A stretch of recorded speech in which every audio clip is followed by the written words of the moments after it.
বলিউড বাদশা শাহরুখ খানের জীবনের গল্পটাই যেন এক সিনেমা। দিল্লির এক তরুণ থেকে মুম্বাইয়ের মান্নাত বাড়ির মালিক হয়ে ওঠা, কোটি ভক্তের ভালোবাসায় স্নাত এক তারকা। এ যাত্রা সহজ ছিল না, কিন্তু এই সাফল্যের শুরুটা ছিল বেশ রোমাঞ্চকর ও খানিকটা অবিশ্বাস্য। শনিবার অভিনেতার ৬০তম জন্মদিন।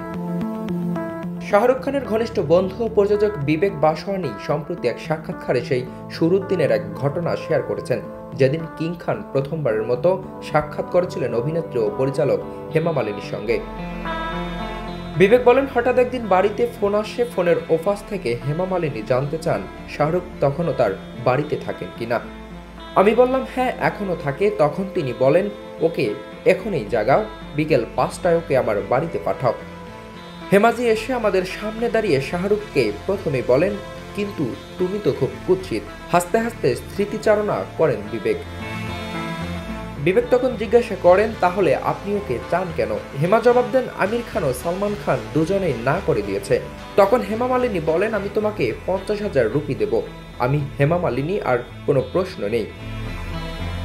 অনেকেই মনে করেন রাজু বান গেয়া জেন্টলম্যানই শাহরুখের প্রথম সিনেমা, কিন্তু বিবেক জানান আসলেই শাহরুখ প্রথম সই করেছিলেন দিল অশনা হায়াতে, যেটি পরিচালনা করেছিলেন হেমা মালিনী।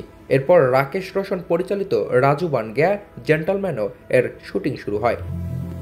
১৯৯২ সালে মুক্তি পায় দিল আশনা হ্যায়। সিনেমাটি খুব বড় হিট না হলেও সেখান থেকেই শুরু হয় শাহরুখ খানের আজকের রাজ্যতের গল্প।